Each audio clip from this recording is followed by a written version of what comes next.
Student, आज हम लोग यूनियन पब्लिक सर्विस कमीशन और बीपीएससी, खासकर बीपीएससी के लिए एक बड़ा ही इम्पॉर्टेंट टॉपिक जो बीपीएससी मेंस में अक्सर पूछा जाता रहा है, नील विद्रोह को करने जा रहे हैं।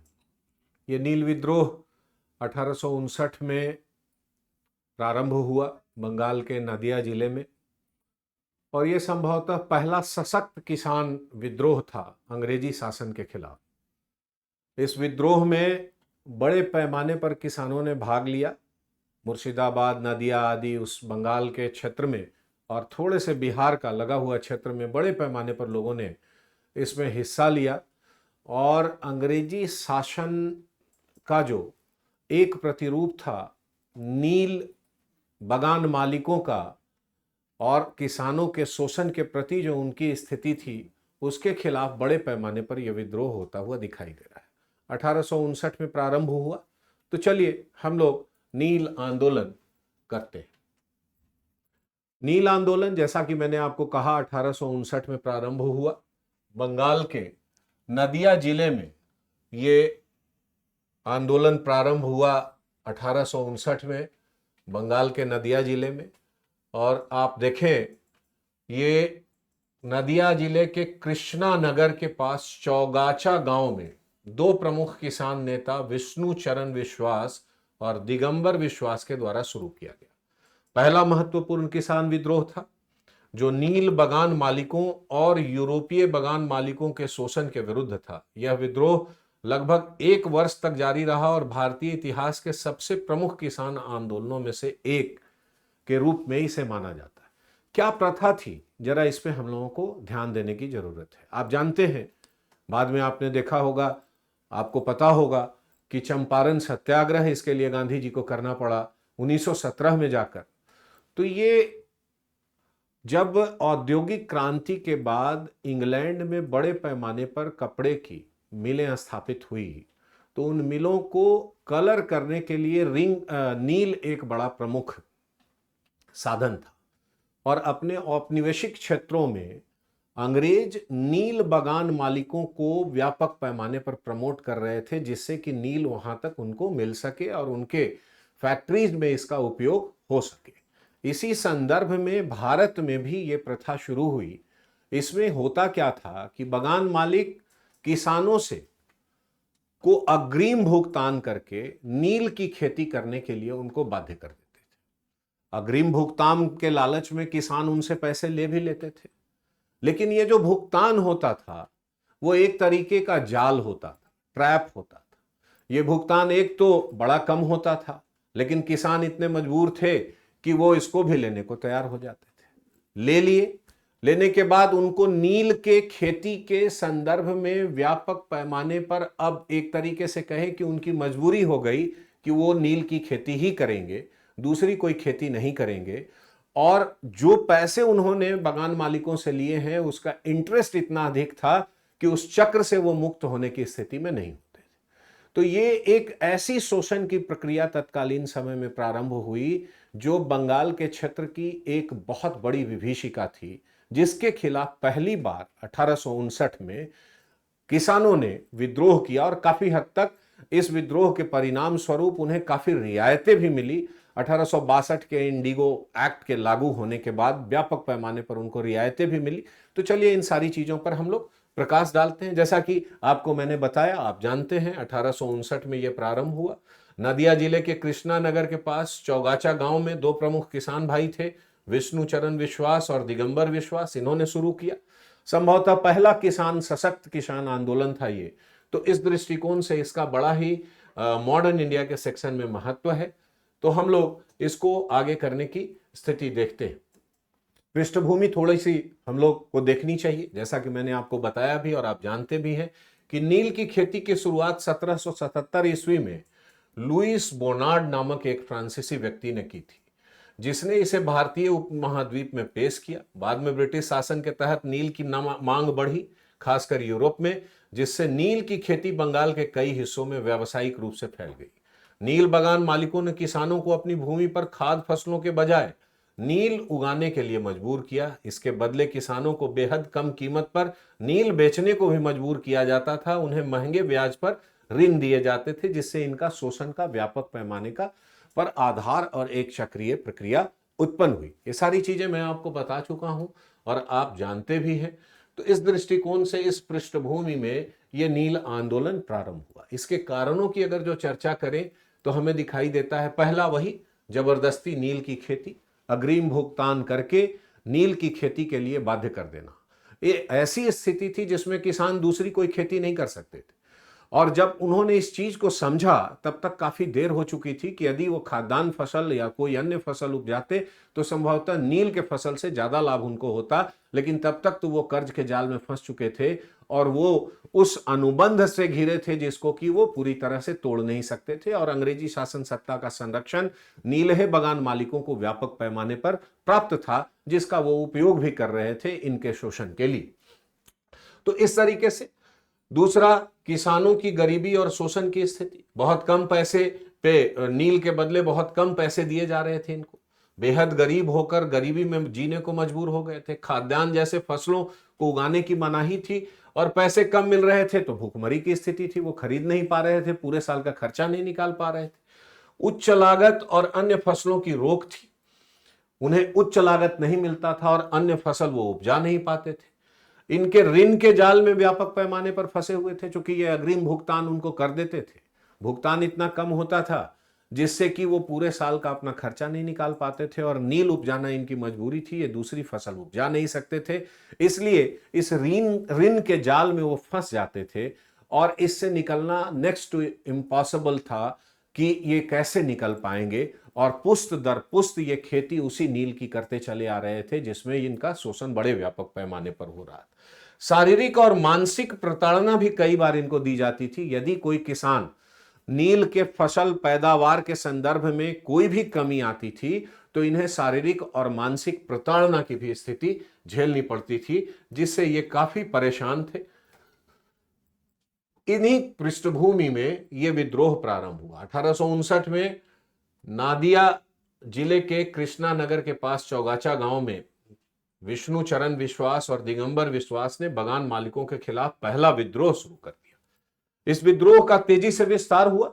मुर्शिदाबाद, वीरभूम, वर्धमान, पवाना, खुलना, जेस्सौर जैसे जिले में यह तेजी से फैल गया। बगान मालिक और किसानों के बीच संघर्ष बढ़ने के साथ साथ श्यामल मंडल ने कलना में विद्रोह का नेतृत्व किया और गोपाल मंडल ने 150 किसानों के साथ बगान मालिक और उनके कर्मचारियों पर हमला कर दिया। तो इस तरीके से यह विद्रोह फैलता दिखाई दे रहा है।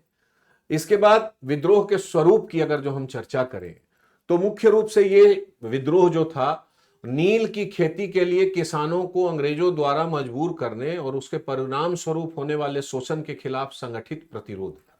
यह आंदोलन बंगाल के नदिया, जेस्सौर और चंपारण के क्षेत्र तक के किसानों ने किया और इस विद्रोह को संभवतः पहले संगठित किसान विद्रोह की बात भी कही जाती है, व्यापक विद्रोह की बात भी कही जाती है, इसका नाम भी दिया जाता है। आंदोलन में शामिल किसान गरीब और भूमिहीन थे। महिलाएं और छोटे व्यापारी भी सक्रिय रूप से इसमें भागीदारी लिया इन्होंने। और नील आंदोलन स्थानीय स्तर पर शुरू हुआ, लेकिन जल्द ही ये बड़े स्तर पर फैलकर और बंगाल और बिहार के क्षेत्र को, बिहार में बॉर्डर एरिया में बड़े व्यापक पैमाने पर फैला। किसानों का जो उद्देश्य था वो था कि नील की खेती से उन्हें मुक्ति मिले। दूसरा उद्देश्य था अंग्रेजी अत्याचार और शोषण का अंत हो, नील बगान मालिकों के अत्याचार और शोषण का अंत हो। तीसरा उद्देश्य था किसानों को उनके अधिकारों के प्रति जागरूक करना। और चौथा उद्देश्य था न्याय संगत मूल्य और आजादी से खेती करने की अनुमति प्राप्त।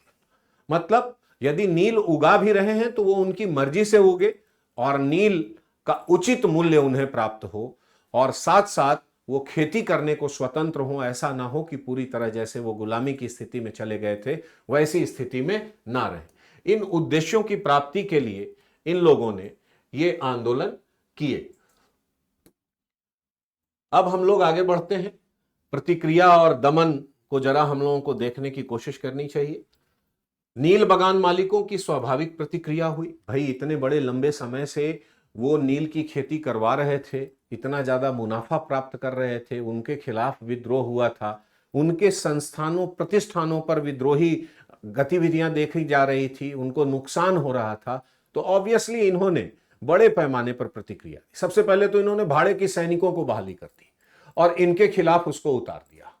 इनके खिलाफ उतारने पर संघर्ष की स्थिति उत्पन्न हुई और व्यापक पैमाने पर अगर जो आप देखेंगे तो यह संघर्ष होता दिखाई दे रहा है। नील बगान मालिकों ने अपने बगानों की सुरक्षा के लिए भाड़े के सैनिकों की भर्ती की, किसानों के साथ संघर्ष जारी रखा, लेकिन विद्रोह को समाप्त करने में ब्रिटिश प्रशासन की सक्रिय भागीदारी थी। अंततः ब्रिटिश प्रशासन अपने क्षेत्र में हो रहे इस विद्रोह को विफल करने या उसको समाप्त करने में बड़े व्यापक पैमाने पर सक्रिय हुई। उसने देखा कि किसानों और नील बगान मालिकों के बीच संघर्ष हो रहा है और अंततोगत्वा अंग्रेजी हितों का संरक्षण नहीं हो पा रहा है। इस दृष्टिकोण को समझते हुए उसने बड़े व्यापक पैमाने पर हस्तक्षेप किया और तब जाकर इस आंदोलन को दबाया गया। बगान मालिकों ने किसानों पर मुकदमे भी दायर किए, सैकड़ों किसान को दंडित किया गया।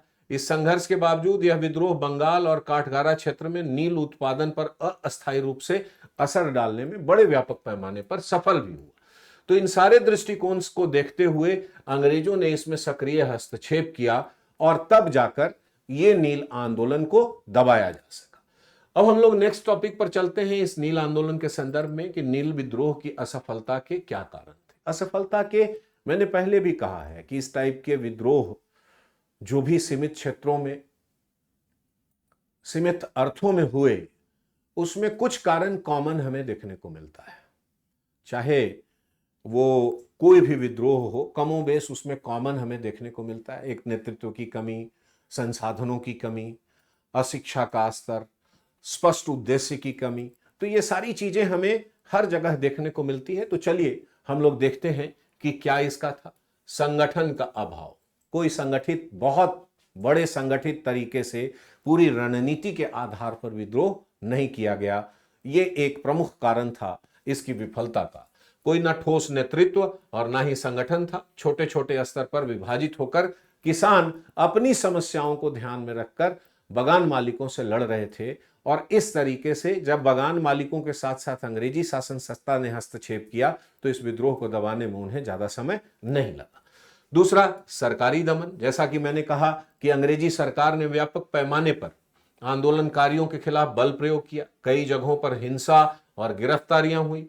ब्रिटिश प्रशासन ने विद्रोहियों के खिलाफ कठोर दमन की नीतियों का पालन किया, विरोधियों को फांसी दी गई और गांवों को जलाया गया, जिससे विद्रोहियों में भय हुआ और उनका मनोबल टूट गया। संगठन बहुत बड़ा कुछ था नहीं, कोई उचित नेतृत्व नहीं था, कोई कार्य दिशा नहीं थी कि किस तरीके से हमें आगे बढ़ना है। और इन सारी चीजों के बावजूद ये किसान अपनी मजबूरियों और अपने हिम्मत के बदौलत नीलहे बगान मालिकों के खिलाफ लड़ रहे थे, एक तरीके से अंग्रेजी शासन के खिलाफ लड़ रहे थे। अंग्रेजी शासन ने बड़े व्यापक पैमाने पर दमनात्मक कार्रवाई की, बहुत तेजी से हस्तक्षेप किया और इस कारण से इस विद्रोह को दबाया गया। स्थानीय जमींदारों ने भी समर्थन किया अंग्रेजों का, इन्हें समर्थन नहीं मिल सका बगान मालिकों को, स्थानीय जमींदारों ने भी समर्थन किया और इस दृष्टिकोण से भी बड़े पैमाने पर इनको नुकसान हुआ। शिक्षा और संसाधनों की कमी थी, कोई निश्चित कार्य दिशा नहीं था लंबे समय तक चलाने के लिए, ना तो इनके पास उचित शिक्षा की स्थिति थी, ना ही ये उचित उद्देश्य पर चल रहे थे। आप कह सकते हैं कि कोई रणनीति नहीं थी और आर्थिक संसाधन की कमी तो थी ही। इस कारण से भी बड़े पैमाने पर यह विद्रोह ज्यादा देर तक सफल नहीं हो सका, ज्यादा दूर तक नहीं फैल सका और यह विद्रोह विफल रहा अपने तात्कालिक उद्देश्यों को प्राप्त करने में। लेकिन काफी हद तक इस विद्रोह के परिणाम स्वरूप उन्हें लिबर्टी मिली, जो हम आगे चर्चा करेंगे।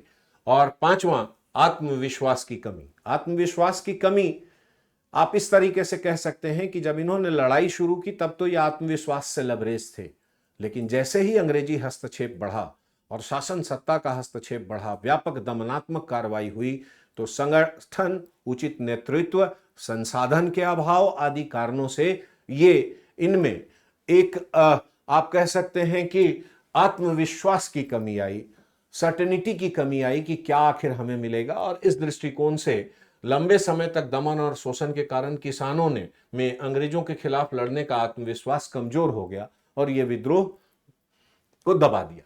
नेतृत्व की कमी, पहले ही हमने बात की है कि नेतृत्व का अभाव था। तो इस दृष्टिकोण से ये कुछ कारण थे जिसके कारण ये विद्रोह अपने तात्कालिक उद्देश्य को व्यापक पैमाने पर हासिल नहीं कर सका। लेकिन इस विद्रोह के परिणाम स्वरूप नील उत्पादक किसानों को बड़े पैमाने पर आप कह सकते हैं कि उन्हें रियायत भी मिली, जिसकी चर्चा हम लोगों को करना है। परिणाम के संदर्भ में अगर जो हम बात करें नील आंदोलन के परिणाम, तो सबसे बड़ा परिणाम क्या हुआ कि नील खेती के खिलाफ एक कानून बना। 1860 में बंगाल सरकार ने नील आयोग का गठन किया और उसकी सिफारिशों के आधार पर नील किसान को नील की खेती के लिए मजबूर करने पर रोक लगाने वाला कानून पारित किया। आयोग ने रिपोर्ट दी कि नील बागान मालिकों द्वारा किए गए अत्याचारों के कारण नील की पैकेजिंग इंग्लैंड तक पहुंचने से पहले मानव रक्त से सनी थी। खुद आयोग ने टिप्पणी की कि नील की पैकेजिंग इंग्लैंड पहुंचने के पहले वो भारतीय नील उत्पादक किसानों के रक्त से सनी हुई थी, अर्थात व्यापक शोषण पर आधारित थी। इस दृष्टिकोण से 1862 का नील अधिनियम पारित किया गया। इंडिगो अधिनियम 1862 कहा जाता है। 62 में इसको लागू किया गया और इस तरीके से दमन को समाप्त करने की दिशा में एक बड़ा कदम उठाया गया। अधिनियम का उद्देश्य क्या था? किसानों को संरक्षण देना, जिसमें कि किसानों को जबरन नील की खेती करने से बचाया जाए। नील की खेती की समाप्ति, अर्थात किसानों को उनकी इच्छा के विरुद्ध नील की खेती करने के लिए बाध्य नहीं किया जाएगा। तीसरा उद्देश्य था शोषण पर रोक, नील प्लांटरों द्वारा किसानों के साथ किए जा रहे आर्थिक और शारीरिक शोषण को समाप्त करना। चौथा था कानूनी सहायता, किसानों को न्याय दिलाने के लिए कानूनी ढांचा प्रदान करना। और इन सारे दृष्टिकोणों को ध्यान में रखते हुए ये अधिनियम पारित किया गया, जिसके कुछ प्रमुख प्रावधान थे, जिसमें पहला था जबरदस्ती पर रोक लगा दिया गया। अब किसी भी किसान को नील की खेती के लिए मजबूर नहीं किया जा सकता था। यह किसान की इच्छा पर था कि वह नील की खेती करेगा या नहीं, या कुछ अन्य खेती करेगा। दूसरा, अनुबंध की वैधता। यदि कोई किसान नील की खेती करने का अनुबंध भी करता है तो वह अनुबंध तभी तक वैध माना जाएगा जब तक किसान ने अपनी मर्जी से उसे स्वीकार किया है। उसके बाद उसको वैध नहीं माना जा सकता। अगर जो मर्जी से स्वीकार करने के बाद किसान कहता है कि भाई अब मेरा अनुबंध खत्म होता है, अब हम दूसरा करेंगे, तो उन पे किसी प्रकार की रोक नहीं होगी जो पहले थी। कर्ज के नियम बनाए गए। प्लांटरों द्वारा किसानों को दिए गए कर पर ब्याज उचित दर से दिया जाए और उस पर नियंत्रण लगाने की बात कही गई। चौथा, न्यायालय के हस्तक्षेप की स्थिति कर दी गई कि यदि कोई विवाद होता है तो उसे सुलझाने के लिए न्यायालय की सहायता ली जा सकती है। किसान और प्लांटरों के बीच विवाद के निपटारे के लिए कानूनी प्रणाली स्थापित कर दी गई और इस दृष्टिकोण से किसानों को संरक्षण देने की कोशिश की गई। इस दृष्टिकोण से किसानों को संरक्षित करने की कोशिश की गई। अब हम लोग आगे बढ़ते हैं परिणाम के दूसरे संदर्भ में। दूसरा परिणाम हुआ किसानों में जागरूकता आई। आंदोलन ने किसानों को उसके अधिकारों के प्रति जागृत कर दिया, संगठित होकर संघर्ष करने की शक्ति प्रदान की और नील विद्रोह के प्रभाव स्वरूप विद्रोह के दबने के बाद बंगाल में नील बागान मालिकों की गतिविधियों के खिलाफ आवाज उठी। बंगाली बुद्धिजीवी और समाज सेवी जैसे हरिश्चंद्र मुखर्जी और दीनबंधु मित्रा ने किसानों की दुर्दशा को प्रमुखता से उठाया। दीनबंधु मित्र का प्रसिद्ध नाटक नील दर्पण शायद आपने पढ़ा होगा। यदि आप पढ़ेंगे तो तत्कालीन बंगाल के नील किसानों की दुर्दशा को आप देख पाएंगे, सुन पाएंगे कि किस तरीके से तत्कालीन समय में नीलहे बागान मालिक अंग्रेजी शासन सत्ता के संरक्षण में बड़े व्यापक पैमाने पर नील किसानों का शोषण कर रहे। यह केवल आर्थिक शोषण ही नहीं था, यह मानसिक और शारीरिक शोषण भी था। पूरी तरह से एक तरह से करें कि ये किसान गुलामी की जंजीरों में जकड़ लिए गए थे और गुलामों की तरह इनके साथ व्यवहार किया जा रहा था तत्कालीन समय में। हालांकि 1862 के इंडिगो अधिनियम के बाद इन्हें कुछ संरक्षण प्राप्त हुआ, लेकिन ये अनंत कथा तो 1917 में जाकर चंपारण सत्याग्रह के बाद, गांधी के हस्तक्षेप के बाद खत्म हुआ। लेकिन कुछ हद तक ही सही इस अधिनियम के आने के बाद किसानों को संरक्षण 1862 के अधिनियम के साथ मिला था। तीसरा, स्वतंत्रता संग्राम के संदर्भ में एक बड़ी घटना के रूप में इसे माना जाता है। किसान विद्रोह, किसानों का जागरूक होना।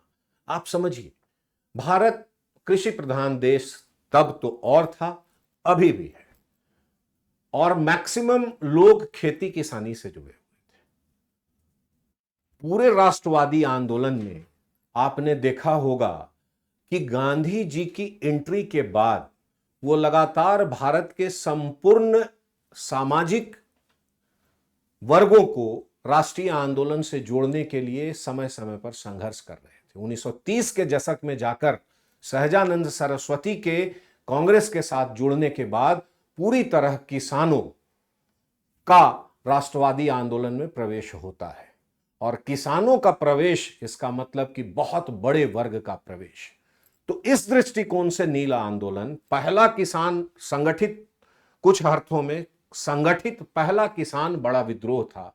और इस दृष्टिकोण से किसानों के संदर्भ में एक बहुत बड़ी बात थी कि किसान अपने अधिकारों की रक्षा के लिए बड़े व्यापक पैमाने पर उठ खड़े हुए और उन्होंने काफी हद तक सहूलियतें भी अंग्रेजी शासन सत्ता से प्राप्त की। तो इस दृष्टिकोण से नील आंदोलन ने भारतीय स्वतंत्रता संग्राम को एक नई दिशा दी। यह पहला बड़ा आंदोलन था जिसने भारतीय किसानों की समस्या को राष्ट्रीय पटल पर रखा और काफी हद तक इन्हें अपने उद्देश्यों में सफलता भी मिली। महात्मा गांधी ने बाद में इसी पृष्ठभूमि पर चंपारण का सत्याग्रह किया और तब जाकर नील किसानों को अंतिम रूप से मुक्ति मिली। इसके बाद 3 कठिया प्रथा में ये बंध गए और वो प्रथा चलती रही। अधिनियम तो बन गया, लेकिन उसका इंप्लीमेंटेशन कहां से उसका इंप्लीमेंटेशन होता, अंतिम मुहर कहां लगता? अंतिम मुहर लगता न्यायालय में। और न्यायालय के समक्ष पहुंचते पहुंचते एक तो किसानों में उतनी जागरूकता नहीं थी, दूसरा उतना सामर्थ्य नहीं था, और तीसरा था कि न्यायालय के फैसले हमेशा ये खासकर ज्यादातर यूरोपीय लोगों के पक्ष में होते थे, क्योंकि जज यूरोपीय लोग, हायर जुडिशियरी में यूरोपीय लोग ही थे। तो इस दृष्टिकोण से भी ये लोग बहुत हतोत्साहित होते थे। लेकिन कुछ ही अर्थों में सही एक अधिनियम का साथ तो उन्हें मिला था, जिसकी अंतिम परिणति चंपारण सत्याग्रह में जाकर गांधी के नेतृत्व में नील किसानों को मिल सकी। 5वां, ब्रिटिश नीति में बदलाव के लिए जिम्मेवार हुआ ये, और इस आंदोलन के परिणाम स्वरूप ब्रिटिश भारत में तत्कालीन समय में नील से संबंधित किसानों के लिए अधिनियम पारित करना पड़ा। किसानों के संदर्भ में हस्तक्षेप की नीति को त्यागना पड़ा। तो इस तरीके से करेक्शन भी इस आंदोलन ने लाया। निष्कर्ष की अगर जो बात करें तो हमें दिखाई देता है कि नील विद्रोह ने ब्रिटिश शासन के खिलाफ भारतीय किसानों के पहले संगठित संघर्ष को उजागर किया और भारतीय समाज में शोषण के खिलाफ प्रतिरोध की भावना को प्रबल किया। दूसरी बात, इस आंदोलन ने अहिंसक प्रतिरोध के सिद्धांत को जन्म दिया, जिसे बाद में महात्मा गांधी ने भारतीय स्वतंत्रता संग्राम में अपनाया। नील विद्रोह भारतीय कृषकों के संघर्ष की एक सफल और महत्वपूर्ण कड़ी के रूप में इतिहास में दर्ज है। आप समझिए, छिटपुट हिंसा हुई, लेकिन तमाम जगहों पर किसान अहिंसक रूप से अंग्रेजी नील बगान मालिकों के खिलाफ डटे रहे, उनके शोषण के खिलाफ डटे रहे।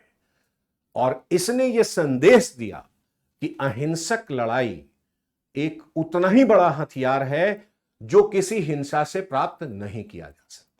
और इस दृष्टिकोण को गांधी के आंदोलन में पुष्टि मिली, जब गांधी ने बड़े व्यापक पैमाने पर अहिंसक आंदोलन को चलाकर जब पूरे राष्ट्र को सजग कर लिया, तब जाकर भारत को आजादी मिल सकी। देखिए, समझने की कोशिश कीजिए, अहिंसा क्यों? अहिंसा इसलिए कि तत्कालीन समय में भारत एक राष्ट्रीय अभिव्यक्ति पूर्णता से अभिव्यक्त नहीं हो सकी थी। वो बंगाल का भारत था, अवध का भारत था, हैदराबाद का भारत था, अनेक जातियों में विखंडित था, अनेक संप्रदायों में विखंडित था। अब यदि कोई एक छोटा समूह अंग्रेजों के समक्ष विद्रोह करे और वो हिंसक करे, तो अंग्रेजों के समक्ष अपनी शासन सत्ता को बचाने का सैद्धांतिक आधार था कि हिंसक प्रतिरोध का उत्तर हिंसक तरीके से दो। और हिंसक तरीके से प्रतिरोध का उत्तर देने में अंग्रेजी शासन सत्ता इतनी सामर्थ्यवान थी कि जिसका कोई कहना नहीं था। विश्व की सर्वोत्तम फौज के रूप में मानी जाती थी, जिसके साम्राज्य में सूर्य अस्त नहीं होता था। ऐसे फौज के समक्ष साधन विहीन एक छोटा सा वर्ग कितना लड़ाई लड़ सकता था, कितने देर तक टिक सकता था, यह हमने कई विद्रोहों में देखा। बाद के कालखंड में महात्मा गांधी ने इस चीज को समझा और उन्होंने कोशिश की कि संपूर्ण भारतीय जनमत को अंग्रेजी शासन सत्ता और उसके दुष्परिणामों के खिलाफ उठ खड़ा होना होगा, तब जाकर हम कोई भी अंतिम परिणाम प्राप्त कर पाएंगे। और इस दृष्टिकोण से महात्मा गांधी ने ग्रेजुअली भारतीय जनमानस को विकसित करके, भारतीय जनमानस में एनलाइटमेंट लाकर, भारतीय जनमानस में राष्ट्रवादी भावना का उभार लाकर, भारतीय जनमानस में अपनी तमाम बुराइयों के जड़ में अंग्रेजी शासन सत्ता के प्रतिरूप को समझाकर अंततः एक बड़े विशाल भारत, एक संपूर्ण भारतीय अभिव्यक्ति को जन्म दिया और तब जाकर ये भारत को स्वतंत्रता प्राप्त हो सकी। तो इस दृष्टिकोण से यह नील आंदोलन मील का पत्थर है, जब अहिंसक तरीके से आंदोलन करके किसानों ने प्रथम बार अंग्रेजी शासन सत्ता के खिलाफ किसानों ने विद्रोह किया, एक बड़े पैमाने पर विद्रोह किया और काफी हद तक अपने मांगों को मनवा सकने में वो सफल हुए। और इस दृष्टिकोण से इस अहिंसक आंदोलन का बड़ा ही व्यापक महत्व भारतीय इतिहास में देखने को मिलता है। तो ये नील आंदोलन की बहुत बड़ी उपलब्धि थी। अब हम लोग नील आंदोलन से संदर्भित कुछ पूछे गए विगत वर्ष के प्रश्नों को देखते हैं और उसको सॉल्व करने की कोशिश करते हैं। देखिए, पूछा गया 1859 के नील विद्रोह के प्रमुख कारण क्या थे। आपने देखा, इस विद्रोह के प्रभाव का वर्णन करें। आपने अभी सुना जो मैंने आपको बताया। दूसरा प्रश्न है, नील विद्रोह को भारतीय कृषक आंदोलन के इतिहास में एक महत्वपूर्ण घटना क्यों माना जाता है। अभी मैंने आपको बताया, पहला संगठित, सीमित अर्थों में ही सही, किसान आंदोलन था। शुरुआती दौर में हिंसक जरूर था, लेकिन बाद के कालखंड में अहिंसक हुआ और अपने मांगों को मनवा सकने में यह सफल हुआ। और इस दृष्टिकोण से अहिंसा पर आधारित आंदोलन के लिए जो गांधी जी ने चलाया, उसकी पृष्ठभूमि इस आंदोलन ने तैयार कर दी। तो इस दृष्टिकोण से इसका बड़ा ही महत्व है। तीसरा है, नील विद्रोह ने बंगाल के किसानों पर क्या प्रभाव डाला, इसे समाप्त करने के लिए ब्रिटिश सरकार ने क्या क्या कदम उठाए। मैंने डिटेल्स में, इसीलिए आपने देखा उस अधिनियम की चर्चा, 1862 इंडिगो अधिनियम की चर्चा मैंने डिटेल्स में इसीलिए की, चूंकि इस तरीके के प्रश्न बन सकते हैं। और आप देखिए, इस प्रश्न पूछा गया है, नील विद्रोह ने बंगाल के किसानों पर क्या प्रभाव। दूसरा है इसका पार्ट, इसे समाप्त करने के लिए ब्रिटिश सरकार ने क्या क्या कदम उठाए। तो एक तो दमनात्मक कार्रवाई की और दूसरी तरफ इंडिगो अधिनियम लाकर उनके मांगों को काफी हद तक मान लिया गया और इस तरीके से इस आंदोलन को समाप्त कराया जा सका। ठीक है, नील विद्रोह 1859-60 के सामाजिक, आर्थिक और राजनीतिक कारणों की व्याख्या करें। आपने देखा मैंने किस तरीके से उसको समझाया आपको कि आर्थिक क्या था। आर्थिक पूरी तरह से अंग्रेजी शोषण जाल में फंस चुके थे। सामाजिक तौर पर अपनी मान्यताओं को मान सकने में भी पूरी तरह से सफल नहीं हो पा रहे और राजनीतिक तौर पर बड़े पैमाने पर इनको सप्रेस किया जाए। तो इस दृष्टिकोण से ये इस तरीके से आपको इस आंसर को लेना है। फिर है, नील दर्पण नाटक किस प्रकार नील विद्रोह की समस्याओं को उजागर करता है। आप जानते हैं कि नील विद्रोह की समस्याएं क्या थी, अभी आपने देखा भी। नील दर्पण नाटक में भी वही सारी चीजें वर्णित है जो अभी आपको बताया गया है। इसके लिए यह जरूरी नहीं है कि आप पूरा का पूरा नील दर्पण पढ़ेंगे तभी इस प्रश्न का उत्तर कर पाएंगे। नील दर्पण बहुत ही अच्छी किताब है, इसको प्रत्येक व्यक्ति को पढ़ना चाहिए, लेकिन इस प्रश्न को उत्तर देने के लिए सिर्फ उसको पढ़ा जाए इसकी आवश्यकता नहीं है। आप नील दर्पण को समझिए कि नील दर्पण में वही सारी समस्याएं उठाई गई है जो तत्कालीन बंगाल के नील के किसानों को झेलना पड़ रहा था, जिसको कि शॉर्ट में आप जानते भी हैं और अभी मैंने आपको बताया भी। तो इस दृष्टिकोण से, लेकिन मेरी यह राय होगी कि नील दर्पण आप लोगों को पढ़ना होगा, बहुत पढ़ना चाहिए। बहुत मोटी किताब नहीं है, ऐसे भी भारत के साहित्य से आपको जुड़ने से बड़े व्यापक पैमाने पर आपकी लेखनी और ज्ञान चक्षु और आपका एक्सप्लेनेशन बहुत ही विशाल हो जाएगा, बड़ा ही अच्छा हो जाएगा। तो उसको थोड़े बहुत समय जब मिले तो आपको देखना चाहिए। ठीक है, फिर प्रश्न है, नील विद्रोह और इसके परिणाम स्वरूप भारत में कृषक आंदोलन पर पड़ने वाले प्रभाव की चर्चा। नील आंदोलन पहला विद्रोह था अंग्रेजी शासन के प्रतिरूप के खिलाफ किसानों का, और काफी हद तक ये सफल भी रहा।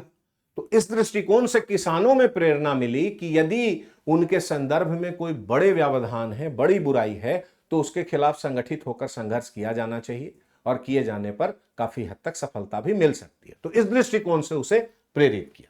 नील विद्रोह के कारण और परिणाम आप जानते हैं। नील विद्रोह के भारतीय किसान के संघर्ष पर एक महत्वपूर्ण अध्याय क्यों माना जाता है, इसकी भी चर्चा मैंने की। कुल मिलाजुलाकर आप देखेंगे तो इन सारे प्रश्नों के क्रक्स में क्या है? नील विद्रोह का कारण, परिणाम और भारतीय संदर्भ में पड़ने वाले इसके परिणाम। चूंकि ये परिणाम बड़े व्यापक थे, तो इस दृष्टिकोण से आपको फॉर्मेटिंग करके प्रश्नों को हल करना चाहिए और ये एक प्रमुख टॉपिक है, इसे आपको ध्यान देना चाहिए।